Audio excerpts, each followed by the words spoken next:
Howdy, everyone. Matt here. I got a question for you. What do you think bad weather tells you about the priorities of management? Let's talk about it.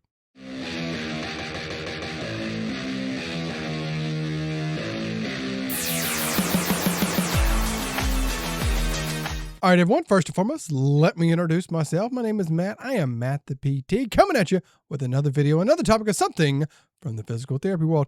And this one is something, again, that I have experienced and seen over the years, and you may have as well. But it kind of came from this little meme right here that I posted. And if you follow me on Instagram, you know I got started by just sharing funny memes.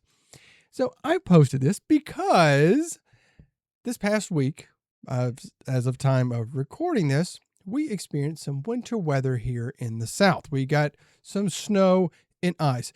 And so if you're not from the South, just to preface this and let you know, we do get a little bit of snow, but it often turns to ice pretty quickly. The weather, it warms up just a little bit and then it refreezes. And so we just get ice.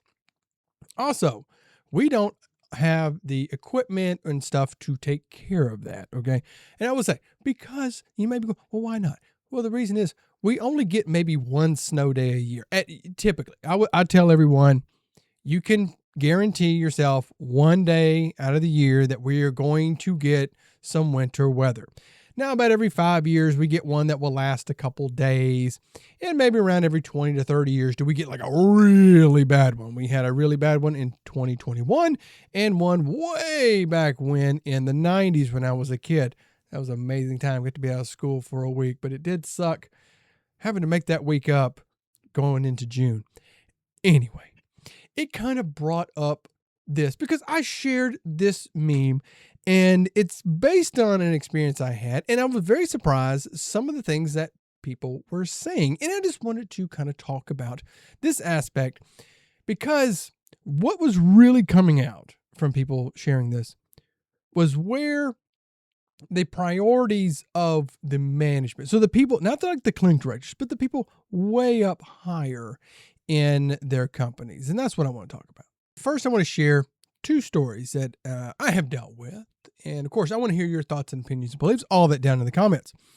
So many years ago, when I had first started my career, clinic I worked in, we had some winter weather coming. They were saying, well, we're going to have this snow and ice. And I'll tell you, in the South, everyone prepares for it. They start canceling school. Everyone runs to the grocery store to get your milk and bread. So you have your milk sandwiches, as you know, that's probably what people are doing. But that's what we do because we're going to be stuck inside for like a day. Now, we'll say we do have emergencies and stuff happens because stuff freezes, people lose power. Anyway, besides the point, get back to the story. So we had this winter weather that was going to be coming in a little bit later into the day. It wasn't happening overnight. It was happening during the day. So we go in and we start working, and management had told us, they said, hey, if you can, start calling people just to see who's going to come in, who's not, see if you can get people in early. So we had done on this, and we're treating all the patients that we have. And then management's like, all right, go ahead and get out of here. Like go. And it was after 12:30. And I'm going to tell you, I only lived about 5 miles away from this clinic. And it took me all of maybe 15-ish minutes or so to get home. It took me well over an hour because the roads were so icy. So many people trying to get out, trying to get home and things. It took forever. And cars losing control all over the road. Well, we were closed the next day. Then the next day of coming back, first thing management did, they apologized. They said, we are so sorry. We should have closed earlier. We should not have put y'all at risk. We should not have done that. We are going to take that all into consideration going forward. Now, flash forward several years, I worked for a different company. A very similar type thing, but this was a little bit different of a setup. One, this storm came in overnight. So we woke up, everything is icy and slick. And I'm talking like we only get like 1 or 2 inches. But again, it freezes and it's just all over the road. We don't have plows. We don't have salt trucks. We don't have snow tires. We don't have that stuff. And so we're looking out and everyone's like, oh, okay. Well, I was running a clinic at this time. And the company emailed or messaged us, and they said, well, we're going to put the decision into you to be open or closed today. But we'll tell you this, if you are open, if you go in and you get half of your patients to come in, we will give you $200 extra. And they also said, you're still going to have to try to make up all these visits. You got to make up all these visits somehow. And I made the decision by saying, no, we're not open. And really looking at that and what people had said before shows where a priority is. And this even kind of goes to other issues.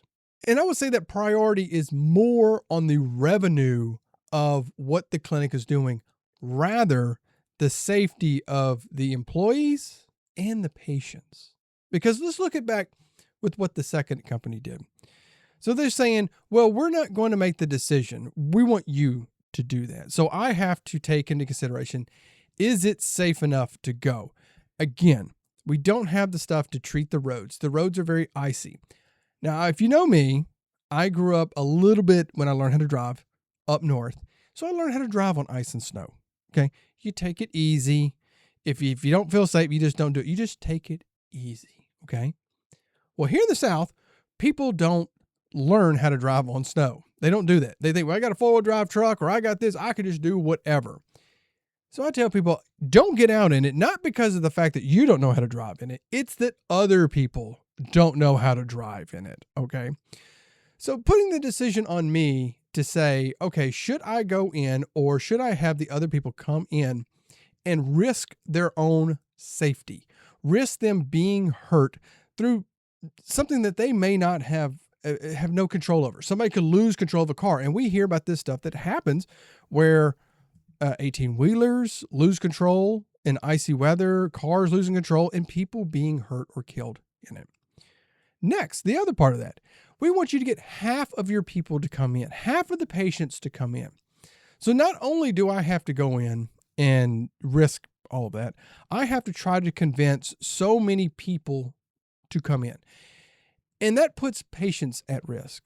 So now I have to do whatever to try to convince them to get out in this possibly dangerous weather. And again, what if something happens to them? And I kind of question that. If we convince someone to come in when there is icy weather out there and they are hurt, are we going to be held responsible? Could they come back and say, well, you told me to come in and I would have never even gotten out of this? So that could be a big mess.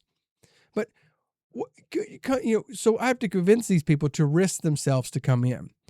And this is the thing. What if only like one person came in? Now, what's the incentive? Because you're offering me $200. Now, the $200 really is kind of laughable because that's a bonus. And if you know about with bonuses, that's taxed at capital gains, which is 35%. So you don't get $200, you get about $130. So I don't even get that much money. And that's only if over half the patients come in. And if one of them only comes in, what you're telling me, well, I still have to make up all these visits. I still got to figure out some way to make them up. And the company then sent out a thing later saying, you got to make up those visits. So you have to be open later or like seeing people over lunch or maybe on like a weekend. So their whole thing was not about the safety of the employees or the patients. It was, we got to make sure that we are still making money. If you think that icy weather is crazy enough to get out in, hit that thumbs up button and subscribe to the channel. Back to the video. And people had said very similar things. So not only was there things about icy weather, people were saying that about living in Florida with hurricanes or areas where there are fires. And they're saying that, I'm trying to evacuate my family or I'm trying to do this. And my bosses are going, hey, so how many people were you able to get in today? You think you could fit in a couple? So maybe you just go in a little bit later. Their focus was not, again, on the well-being of anybody coming into that clinic. It was just, will we have a revenue coming in to that clinic? And a very frustrating thing is the fact that I can almost guarantee that the bosses, especially the one that were telling me, were working at home. They were sitting at home on their laptops doing whatever else. They weren't getting out in it. They would be somebody going, no, we're not going to get out in that. And then the crazy thing of saying, well, you need to make up those visits. That's something that kind of drives me wild. When you get into things about like cold and flu season, we're kind of in the, the process of that. Patients are starting to get sick. They're dealing with flu, they're dealing with RSV, colds and stuff. Oh, I don't want to come in because I'm sick. Again, these same people go, well, you got to make up that visit somehow. You got to make up that visit because they want to hit these numbers. They got to hit these numbers. I don't care if you're sick. And I can't tell you the pressure I have been under. And you may have been under that too. Let us know about that. Of trying to get somebody to come in when they're sick. I don't want you coming in if you have the flu. I don't want to get sick. The other people in the clinic don't want to get sick. The other patients don't want to get sick. That person needs to go home and rest. They need to recover from that illness before that we start doing this stuff. And even when they do come in, we may have to build them back up because, you're kind of feeling a little puny afterwards.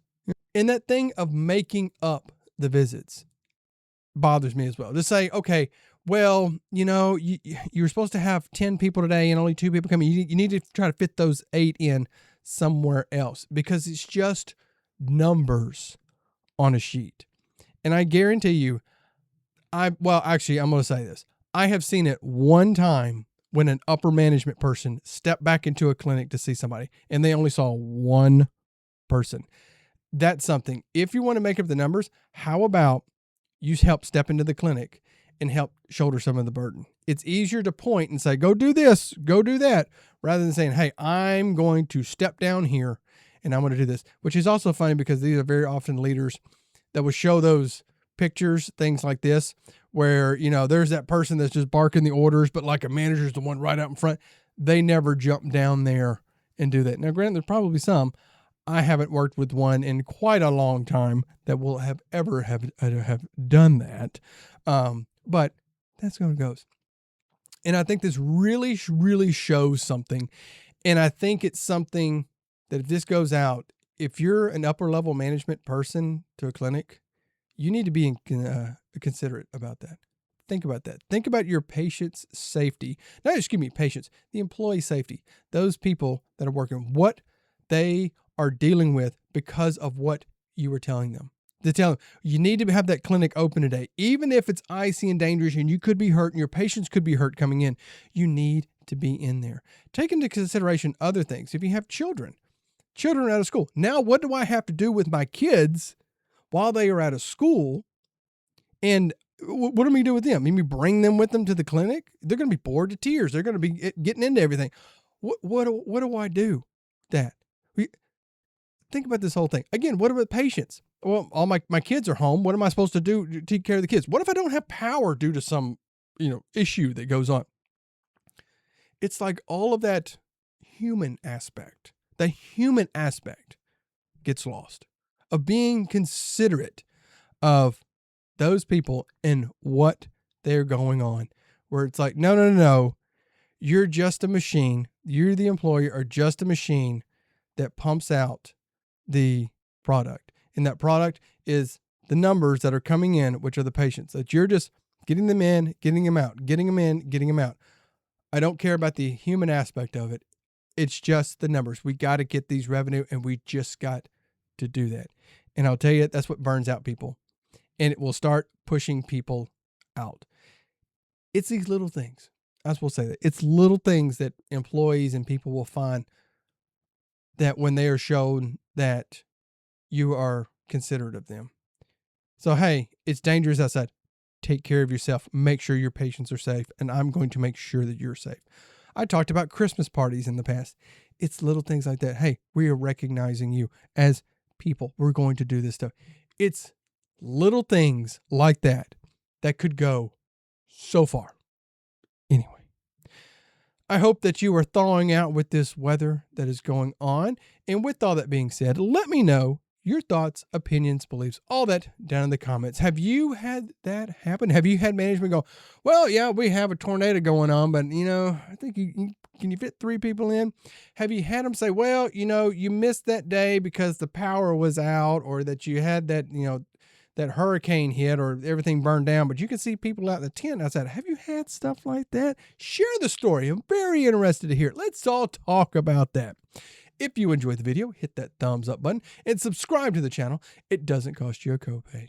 And until next time, take care of yourself. Take care of your patients. I'll see you then.